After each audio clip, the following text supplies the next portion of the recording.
Hello good morning student, welcome to online class. बेटा social science में जो है इकोनॉमिक्स का चैप्टर देखते हैं। 90 नंबर चैप्टर जो है आपका सरकारी बजट और कर निर्धारण। ठीक है, देखिए अभी जो 2020-21 की जो नई सिलेबस जो है इसके बेस में जो है मैं first unit, second unit, third unit, fourth unit में जो सिलेबस दिया उनके बेस में हम लोग आगे बढ़ते जा रहे हैं। ठीक है, कभी सोशल साइंस के बेस में जो हिस्ट्री का, ज्योग्राफी का, इकोनॉमिक्स का या पॉलिटिकल साइंस का, ये बीच बीच में चैप्टर जो है उठा उठा के मैं आपको एक्सप्लेन करते जा रहा हूँ। तो अभी अब जो है सरकारी बजट और कर निर्धारण, ये इकोनॉमिक्स का है। ठीक है, सो लेट्स स्टार्ट। सरकार की भूमिका। आधुनिक आधुनिक समाज में सरकार के कई महत्वपूर्ण कार्यों के प्रति उत्तरदायी है। इनमें बाहरी खतरों से देश की सुरक्षा करना और पुलिस के माध्यम से आंतरिक कानून व्यवस्था को बनाए रखना। इसके अलावा सरकार का एक बड़ा दायित्व नागरिकों को कई तरह की सार्वजनिक सुविधाएं उपलब्ध कराना भी है।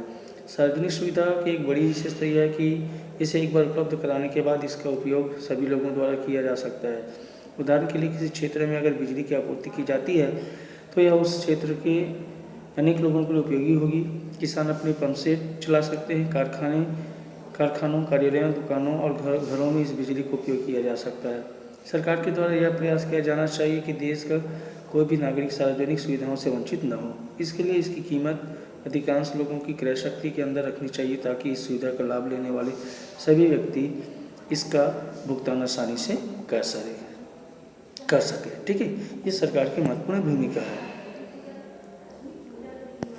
आगे हम लोग देखते हैं यहाँ पे, तो देखिए यहाँ पे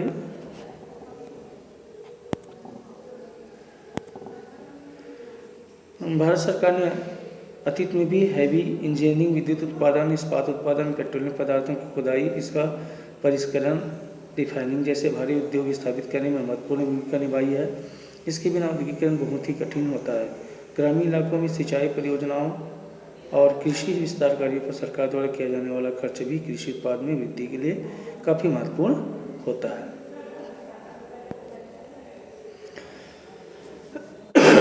सरकार की और भूमिका नियमन, रेगुलेटरी को लेकर, यह नियमन के तहत कई तरह के कानून बनाए जाते हैं जो व्यापार के तरीकों को नियंत्रित करती है। उदाहरण के लिए आप खाने की चीज़ों के पैकेट खरीदते समय उन पर FSSAI का निशान देखते होंगे। इसका पूरा नाम होता है food safety and standard authority of India. ठीक है, आपने देखा होगा मार्केट में जो होता है, जो खाने की जो पैकेट होती है, उस पैकेट में जो होता है सरकार का ये मुहर FSSAI का मुहर जो है वो स्टैंडर्ड जो है वो लगा होता है। ठीक है, इसका फुल फॉर्म जो होता है food safety and standard authority of India. यह इस बात की प्रमाणित करता है कि विभिन्न कंपनी द्वारा बेची जा रही खाने पीने की सामग्री एक निश्चित सुरक्षा के मापदंडों का पालन करते हैं।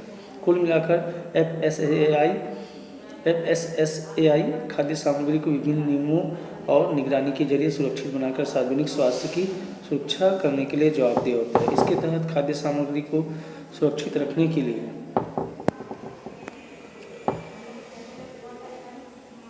विनिर्माण, संग्रहण, वितरण और उत्पादों की बिक्री के संबंध में नियम बनाए जाते हैं। विभिन्न प्रसंस्कृत खाद्य एवं पेय पदार्थ जैसे चिप्स, नूडल्स, फलों के जूस, सॉफ्ट ड्रिंक्स में मिलाए जाने वाले परिरक्षक पदार्थ के मापदंड भी FSSAI के द्वारा ही तय होते हैं। यह समय सीमा पर इसके नमूने सैंपल भी लेता रहता है ताकि वह इस बात की जांच कर सके कि उसके द्वारा निर्धारित मापदंडों का पालन हो रहा है या नहीं। इस बात का भी सुनिश्चित करना है कि सीलबंद खाद्य पदार्थों पर उत्पादन एवं समाप्ति की तिथि व मात्रा जैसी सूचनाएं अवश्य हो। तो आपने खास करके जो होते हैं, जितने भी जो खाद्य या पेय पदार्थ जो होते हैं, जो पैकेट में होते हैं, उसमें जो लिखा हुआ जो नियमन होता है, उस नियमन का परिपालन करते हुए वह उत्पादक जो होते हैं उसको पूर्ण करता है। ऐसे और भी कई क्षेत्र है जहां सरकार नियमन को लेकर अहम भूमिका निभाती है। मुद्रा और शाख नामक अध्याय में आपने reserve bank of India RBI के बारे में पढ़ा होगा। भारत में यह बैंक सभी व्यावसायिक बैंकों की क्रियाकलापों पर नियंत्रण रखते हैं। फिर आगे देखते हैं हम लोग सरकारी बजट। सरकार की अनेक जिम्मेदारियां होती है, उसे कई कार्य करने पड़ते हैं, जिनमें से कुछ की चर्चा हम ऊपर कर चुके हैं। इन कार्यों को करने के लिए सरकार को पैसे एकत्र करने और फिर खर्च करने की जरूरत होती है। इन कार्यों को करने के लिए जितनी धनराशि की आवश्यकता होती है उसे लोगों से कर अर्थात टैक्स के रूप में एकत्र की जाती है। सरकार कई तरह के कर लगाती है जिसकी चर्चा हम इस अध्याय में करेंगे। सरकार जो कर वसूल करती है उसे राजस्व कहते हैं। सरकार को खर्च करने के लिए राजस्व की जरूरत होती है। सरकार के राजस्व और उसके खर्च का पूरा लेखा जोखा बजट कहलाता है। बजट में इन बातों का विवरण होता है जो इस प्रकार है। पहला, सरकार कितना पैसा खर्च करेगी। दूसरा, अलग अलग विभागों को खर्च करने के लिए कितनी राशि दी जाएगी, इसका विवरण अर्थात शिक्षा, खाद्य सुरक्षा, रक्षा आदि मदों पर कितना खर्च किया जाएगा, इसकी विस्तृत जानकारी होती है। तीसरा है कौन कौन से कर लगाए जाएंगे, उनमें इनमें कुल कितना राजस्व संग्रहित किया जाएगा, साथ ही किन किन करों की दर में परिवर्तन किया जाएगा। और चौथा जो है, सरकार के खर्च अगर संग्रहित राजस्व से अधिक है तो कितनी राशि उसे उधार लेनी पड़ेगी। जी, तो कभी कभी क्या होता है, जो बजट पेश किया जाता है उस बजट के अंतर्गत जो होती है खर्च अधिक हो जाता है और जो प्राप्त होने वाली जो कर के रूप में जो राशि जो होती है वो कम होती है।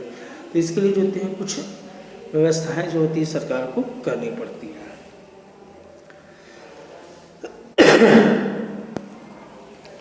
विधानसभा में छत्तीसगढ़ सरकार द्वारा प्रस्तुत बजट में प्रस्तावित प्रावधान, एक नमूना यहाँ पे पेश किया गया है। वर्ष 2016-17 में कुल 70,000 करोड़ रुपए खर्च होंगे जो 2015 और 16 की तुलना में 6% ज़्यादा है।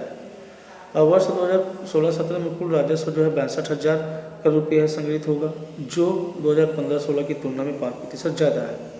वर्ष 2016-17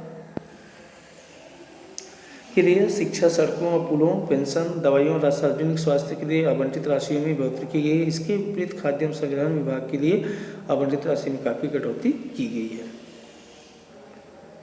वर्ष 2016-17 में बिक्री कर से जो होता है 12,000 करोड़ रुपये की राशि जो है प्राप्त होने की संभावना है। तो इस प्रकार से जो होती है सरकार द्वारा बजट प्रस्ताव जो होता है या प्रस्तावित प्रावधान जो होते हैं तैयार किया जाता है। ठीक है, ये चित्र देखिए यहाँ पे छत्तीसगढ़ विधानसभा में बजट का पर चर्चा या बहस जिसको हम लोग कहते हैं। फिर आगे हम लोग देखेंगे यहाँ पे जनता की भागीदारी और बजट।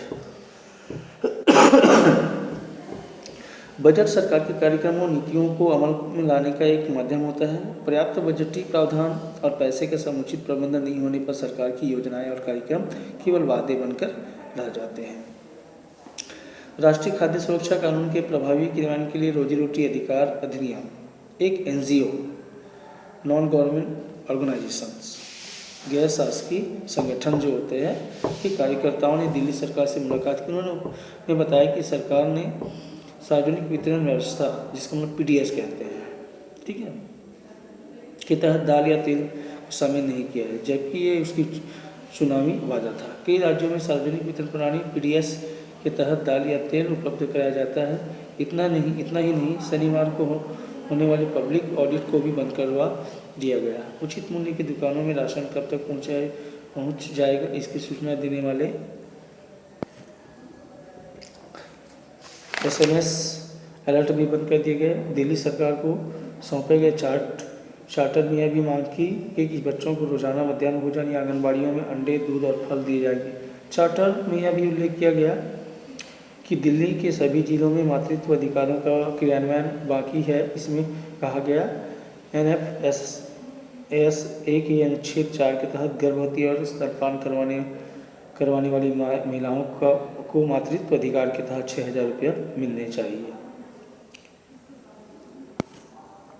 फिर बात करते हैं टैक्स की। कर सरकार के राजस्व का सबसे बड़ा जो स्रोत होता है वो टैक्स होता है। सरकार कई तरह के कर से आय संग्रहित करती है। आपने इनमें से कुछ करों जैसे मूल्य संवर्धित कर, वैट, सेवा कर, उत्पादन शुल्क, आयकर संबंधी कर, सीमा शुल्क आदि के बारे में सुना होगा। इन करों को मोटे तौर पर 2 श्रेणी में बांटा जाता है।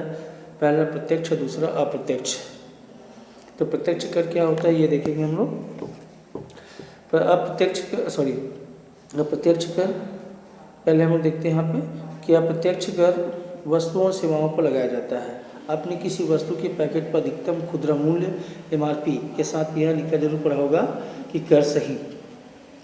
इसका सीधा अर्थ है कि कीमत में कर शामिल है। इसी तरह कई प्रकार की सेवाओं जैसे टेलीफोन या मोबाइल के बिलों में कर शामिल रहता है। आइए हम कुछ महत्वपूर्ण करों को उदाहरण के साथ समझते हैं। तो उसमें समझने के लिए सबसे पहले यहाँ पे उत्पादन शुल्क जो दिया है, प्रोडक्शन टैक्स, यह कारखानों में उत्पादित या निर्मित होने वाली वस्तुओं पर लगाया जाता है। निर्मित वस्तुओं को कारखाने के गेट से बाहर होने से पहले उस पर उत्पादन शुल्क लगाया जाता है। कारखाने का मालिक या प्रबंधक उत्पादन की मात्रा के अनुसार सरकार को यह शुल्क दे होता है। उत्पादन शुल्क वैसे तो कारखानों से वसूल किया जाता है, लेकिन वास्तव में इसे उपभोक्ताओं को ही देना पड़ता है, क्योंकि अंतिम उपभोग जो होते हैं उपभोक्ता ही करते हैं। कारखानों का मालिक अपने सामान को बेचते समय उसकी कीमत में कर भी जोड़ देता है। उदाहरण के लिए एक टीवी सेट की कीमत 10,000 रुपये है, कंपनी इस पर 1200 रुपये का उत्पादन शुल्क देती है, तो इस शुल्क को भी टीवी की कीमत में जोड़ देती है। उपभोक्ता जब टीवी खरीदता है तो उसे यह शुल्क भी चुकाना पड़ता है। वस्तुओं पर करारोपण करने से उनकी कीमत तो बढ़ती है, लेकिन कुछ कच्चे माल भी कर लगाने से उनके दाम बढ़ जाते हैं। उदाहरण के लिए साइकिल बनाने के लिए स्टील पाइप जरूरी है। स्टील कंपनियों को लौह अयस्क और कोयले की जरूरत होती है। सरकार अगर लौह अयस्क पर कर बढ़ाती है तो इसका प्रभाव साइकिल उद्योग पर भी पड़ेगा। स्टील से बनने वाली सभी वस्तुओं के दामों में बढ़ोतरी हो जाएगी। इस तरह केवल लौह अयस्क पर ही कर लगाने से अन्य सभी वस्तुओं की कीमतों में वृद्धि हो जाएगी, क्योंकि उत्पादन की प्रक्रिया एक दूसरे के साथ श्रृंखलाबद्ध रूप से जुड़ी रहती है, जिसके कारण इसका व्यापक प्रभाव दिखने को मिलता है।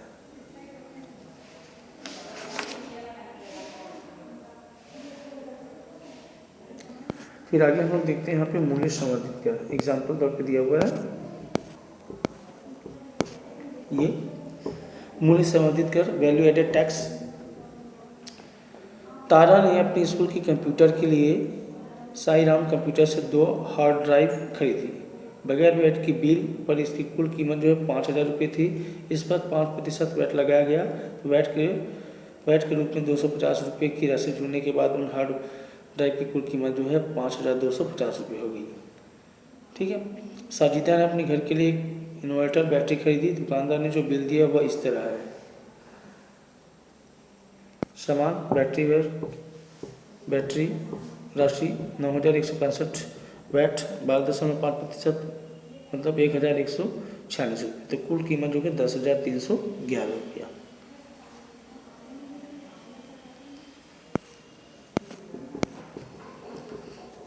अब मान लीजिए बिस्किट निर्माता, देखिए आगे देखिए यहाँ पे दिया हुआ एक थोड़ा एग्जांपल दिया हुआ है ऊपर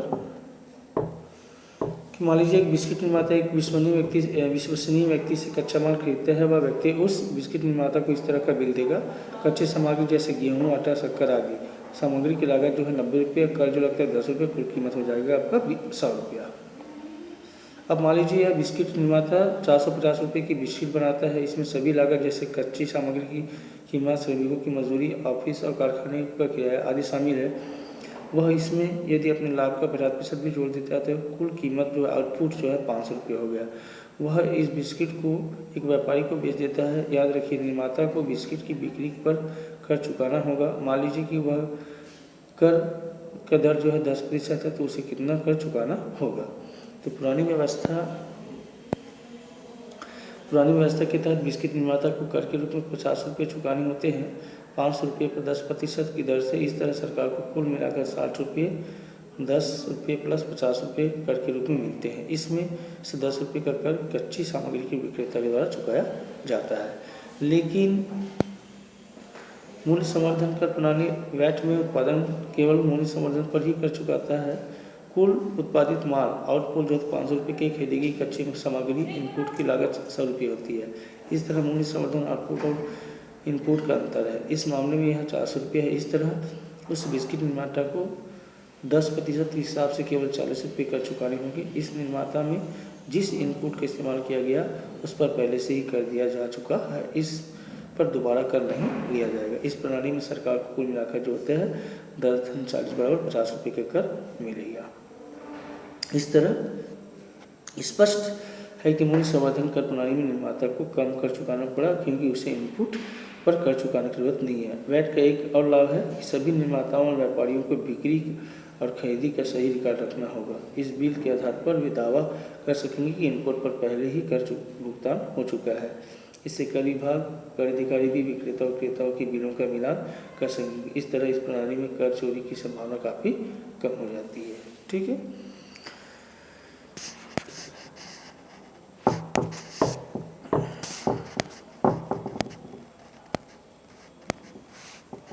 तो ठीक है बेटा, आगे के जो लेसन जो है उसको हम कलेक्ट करेंगे।